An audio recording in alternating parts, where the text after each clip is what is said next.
러시아와 우크라이나 전쟁이 예상보다 오래갑니다. 전쟁 때문에 온 세계가 전전긍긍하고 있습니다.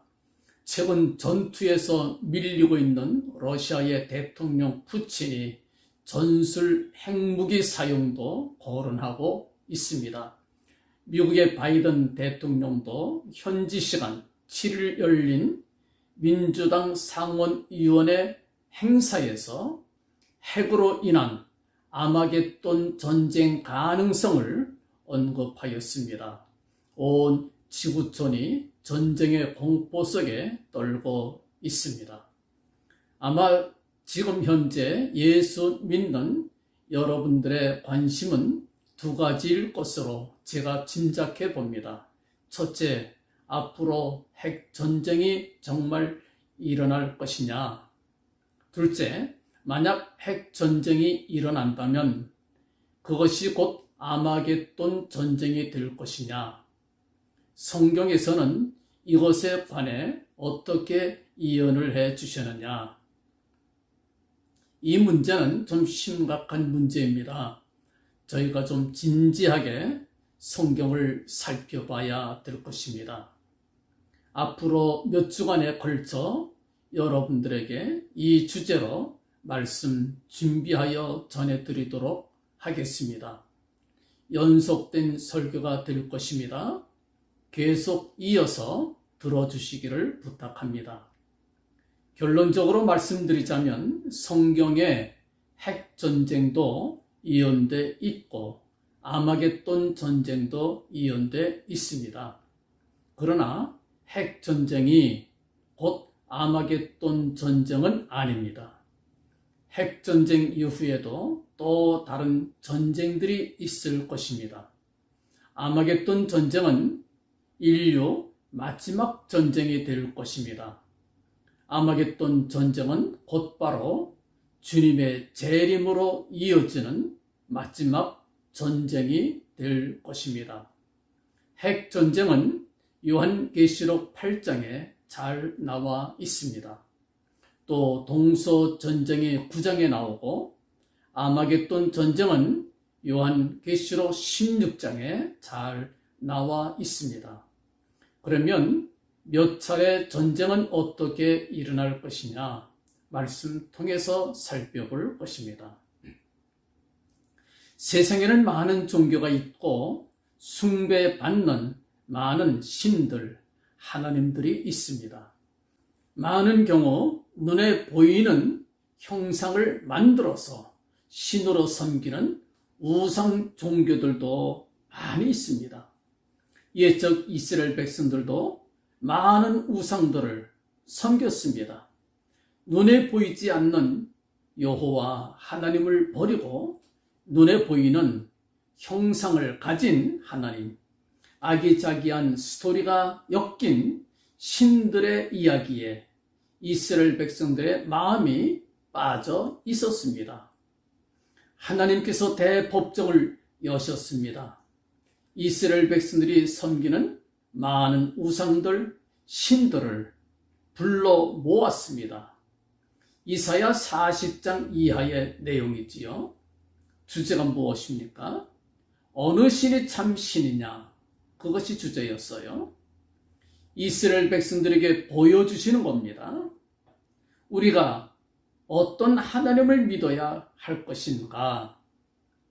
어떤 하나님을 섬겨야 하는가? 이 대단한 문제지요. 중요한 문제입니다. 어떤 신이 참 신입니까? 세 가지 조건을 하나님께서 말씀해 주셨습니다.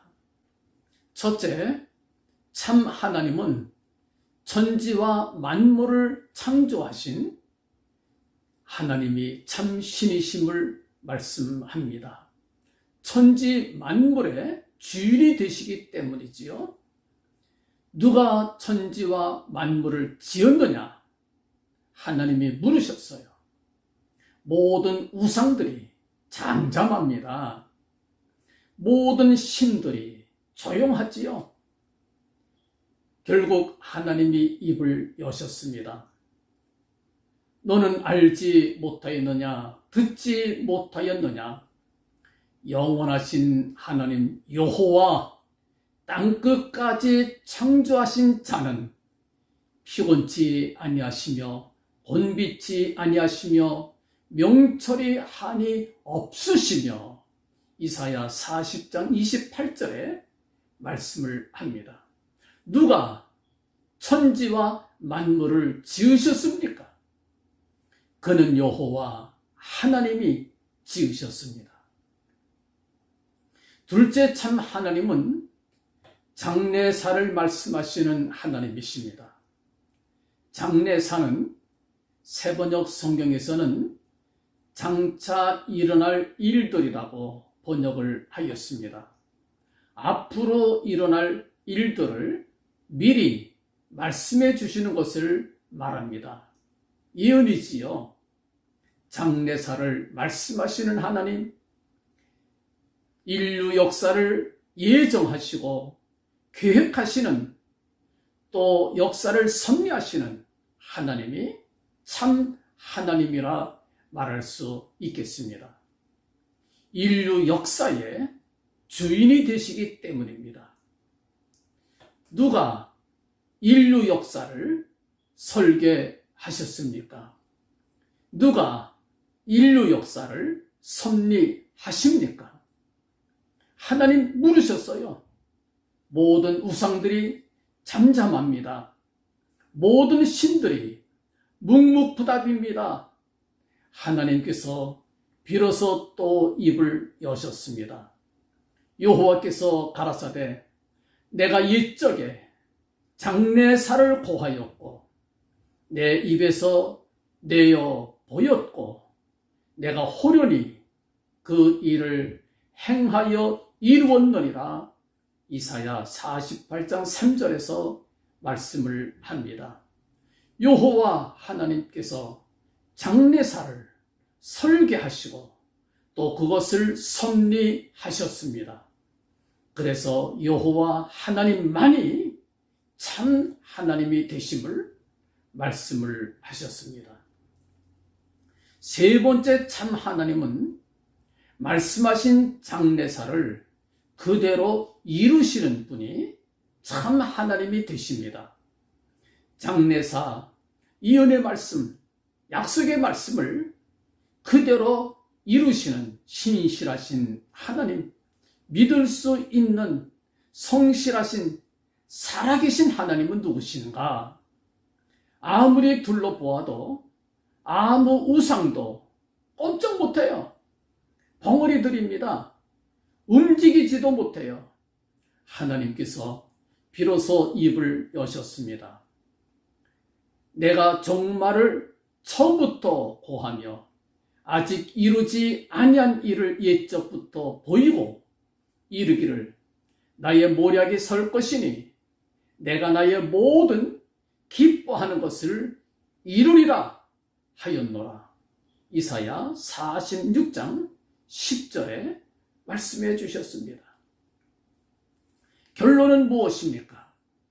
우리 여호와 하나님께서 역사적인 놀라운 일들을 열거하신 후에 이렇게 말씀하셨어요. 이 일을 누가 행하였느냐? 누가 이루었느냐? 누가 태초부터 만대를 명정하였느냐? 명령하고 결정했느냐 그 말입니다. 누가 명정했느냐? 하나님이 물으시는 거예요. 아무도 대답 못합니다. 나 여호와라. 태초에도 나여 나중에 있을 자에게도 내가 곧 그니라.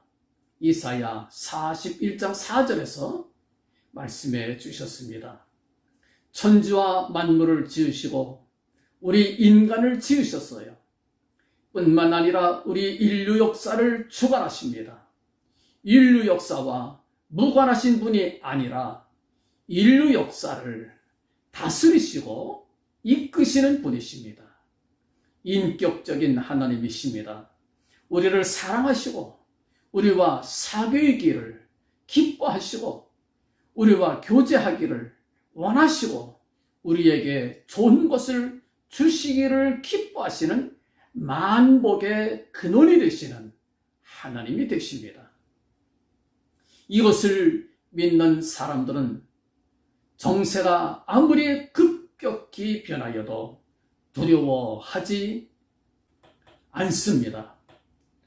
험악한 세파 속에 살면서도 흔들리지 않고 앞에 있는 소망을 믿고 굳게 나갈 수가 있는 것입니다. 성경은 말씀합니다.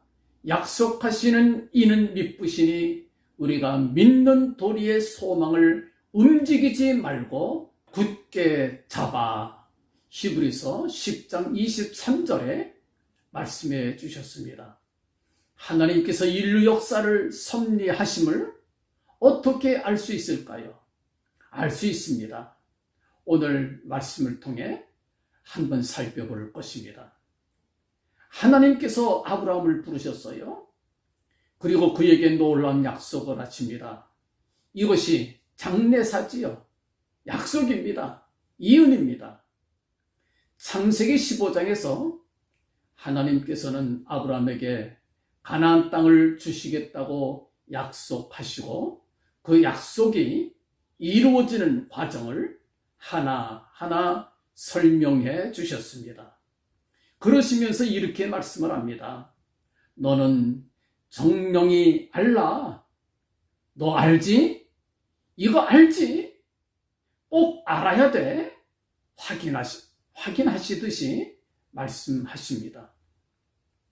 이 소망을 굳게 잡고 견디라는 말씀이지요.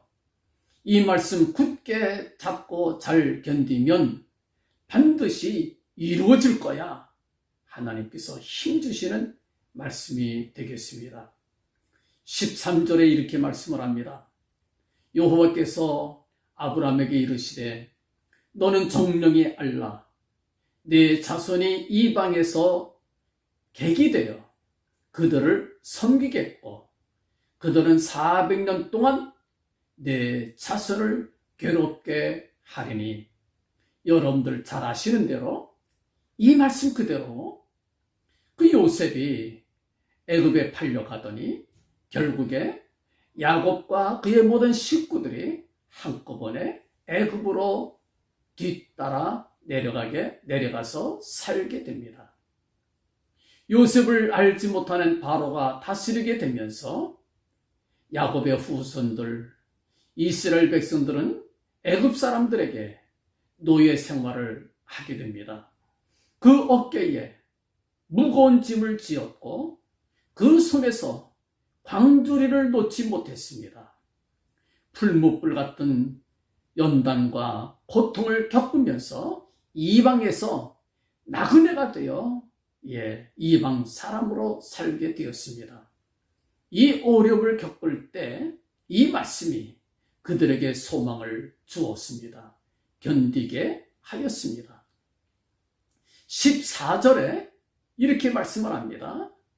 그 섬기는 나라를 내가 징치할지며 그 후에 내 자손이 큰 재물을 이끌고 나오리라. 이 말씀도 그대로 이루어졌지요. 징치한다는 말은 벌 준다는 말입니다. 애굽의 10가지 재앙을 내리셨어요. 그 섬기는 나라를 징치하셨습니다. 매로 때리셨어요. 그 후에 내 자손이 큰 재물을 이끌고 나오리라. 이 말씀도 이스라엘 백성들이 애굽을 탈출함으로 그대로 이루어졌습니다. 홍해 바다를 건넜습니다. 애굽을 탈출했지요. 살아계신 하나님께서 당신의 말씀을 다 이루셨어요. 15절에 너는 장수하다가 평안히 조상에게로 돌아가 장사될 것이요. 아브라함이 나이 175세를 살았습니다. 그리고 병들어 죽은 것이 아니라 창세기 25장 8절 말씀 보면 그가 수가 높고 오래 살았던 얘기지요. 나이 많아 기운이 지나여 죽었다고 말씀을 합니다. 이은대로 됐지요. 장례사를 말씀하셨고 그 말씀대로 이루셨습니다. 16절에 또 이렇게 말씀을 합니다. 내 자손은 4대 만에 이 땅으로 돌아오리니 이는 아모리 족속의 제약이 아직 관영치 아니함이니라 하시더니 말씀을 합니다. 이스라엘 백성들은 모세가 이끄는 대로 광야 생활을 거쳐 가나안 땅에 이르게 됩니다. 말씀대로 4대 만에 가나안 땅에 도착하게 되지요. 이제 여호수아가 이끄는 대로 가나안 땅을 점령하게 됩니다. 가나안 땅을 주실 때에 마지막 과정이 무엇입니까? 아모리 족속의 제약이 아직 관영치 아니하였다 말씀을 합니다. 관영이란 말은 충분히 찼다는 말입니다. 차고 넘친다는 뜻이지요. 하나님께서 가나안 족속들의 땅을 그냥 빼앗은 것은 아닙니다. 먼저 그들의 제약이 차고 넘칠 때까지 하나님 기다리셨어요. 제약이 차고 넘치고 가득 찰 때 하나님께서 그들을 심판하셨습니다. 17절에 이렇게 말씀을 합니다. 해가 져서 어두울 때에 연기나는 풀무가 보이며 타는 횃불이 쪼갠 고기 사이로 지나더라 말씀을 합니다. 타는 횃불이 보였다는 것은 하나님께서 그 자리에 임재하셨다는 것을 알려줍니다. 계약을 맺으려고 하나님 임재하셨습니다. 그리고 언약을 맺으셨습니다. 타는 횃불이 쪼갠 고기 사이를 지났다는 것은 무엇을 뜻합니까? 오늘날로 말하자면 하나님께서 계약서에 사인을 하신 것이지요. 굳게 언약을 맺으셨다 그 말입니다. 18절에 그날에 여호와께서 아브라함으로 더불어 언약을 세워 가라사대 내가 이 땅을 애굽 강에서부터 그 큰 강 유브라데까지 내 자손에게 주노니 말씀하셨습니다. 하나님께서 주시겠다 약속하신 가나안 땅의 지경을 말씀하신 겁니다. 계약서 내용이지요. 19절에서 21절까지 이렇게 말씀을 합니다. 곧 겐 족속과 그니스 족속과 갓몬 족속과 헷 족속과 브리스 족속과 르바 족속과 아모리 족속과 가나안 족속과 기르가스 족속과 여부스 족속의 땅이니라 그렇게 말씀해 주셨습니다. 놀라운 약속입니다.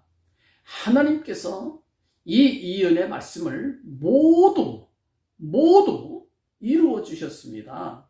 그 내용이 여호수아서에 자세히 기록되어 있습니다.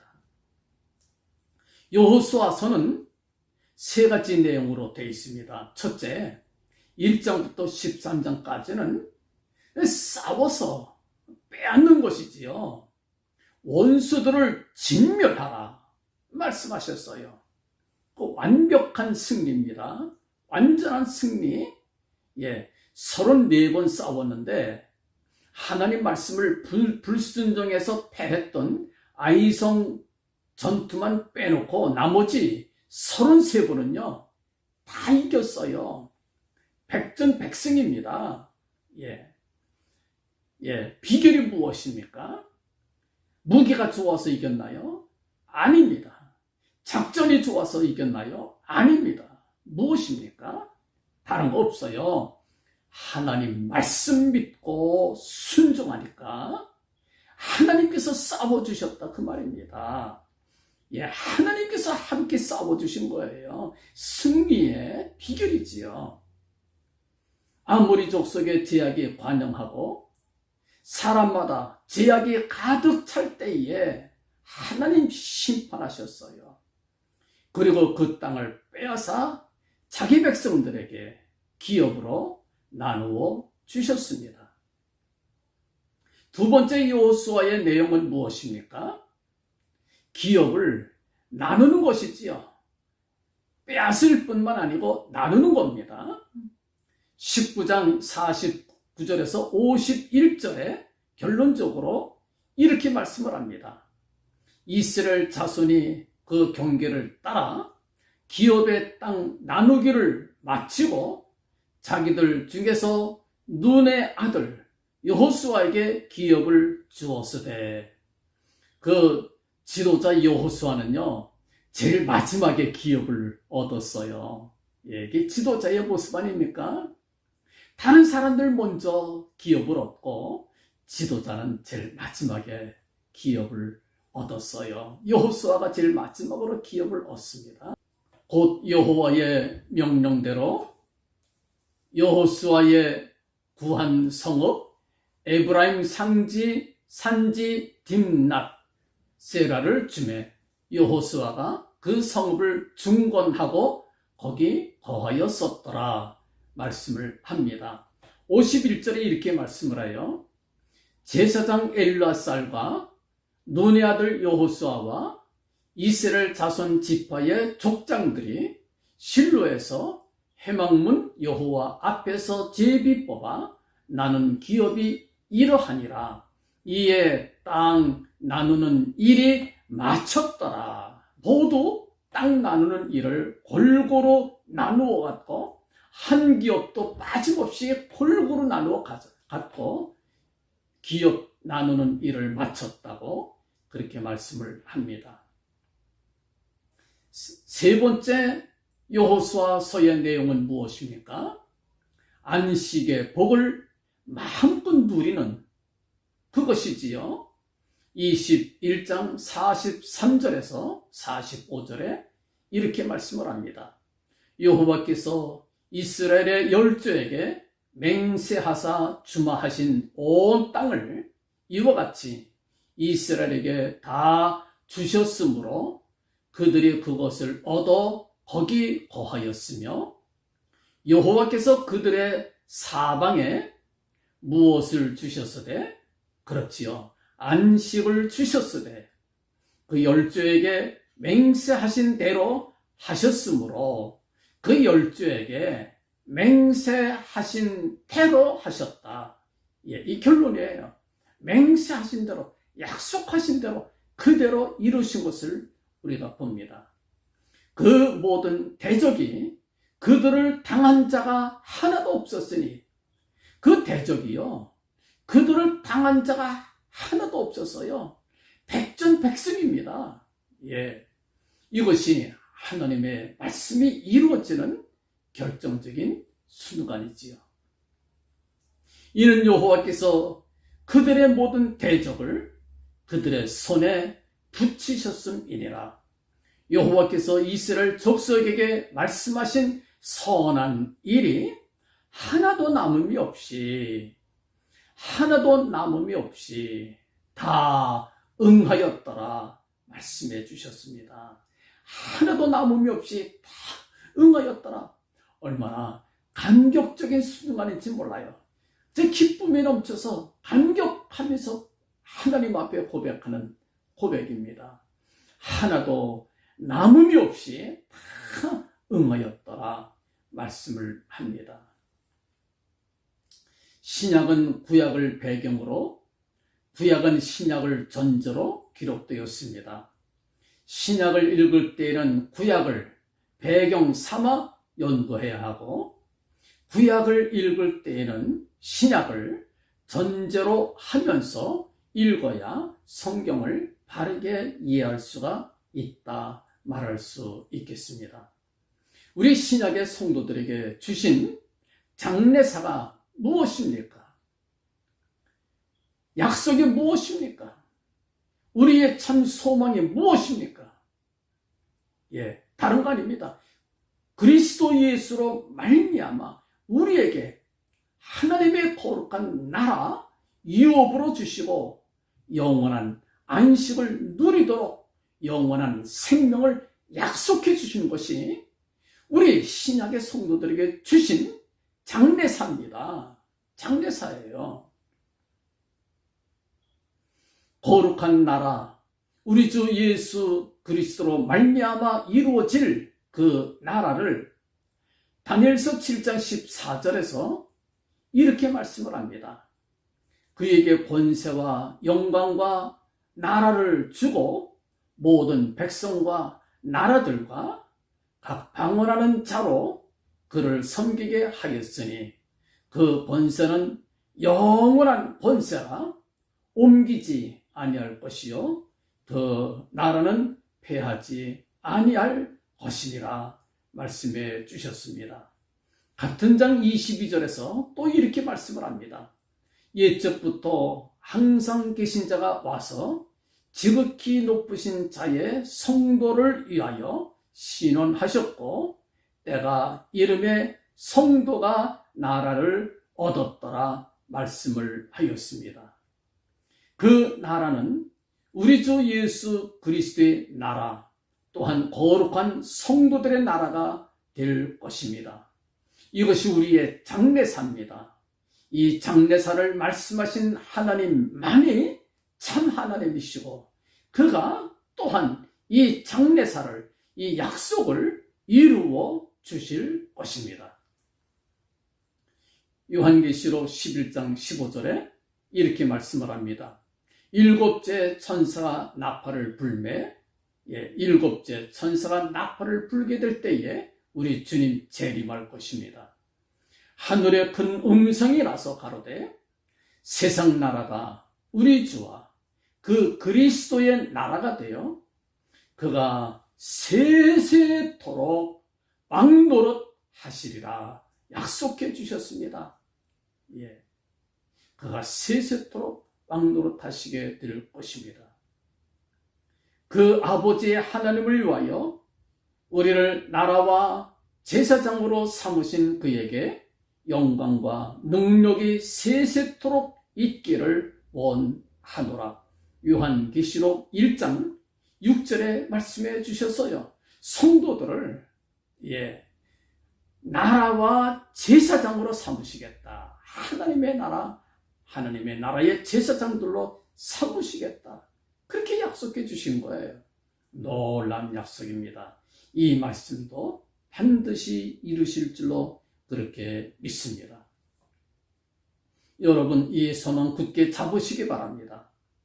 천지 만물을 지으시고 인류 역사를 섭리하시며 장례사를 말씀하시고 그대로 이루시는 살아계신 하나님을 믿으시기 바랍니다. 아무리 세파가 요동칠지라도 흔들리지 않을 것입니다. 견고하게 믿음으로 승리하시는 여러분들 모두 되시기를 주님의 이름으로 간절히 축원합니다. 아멘.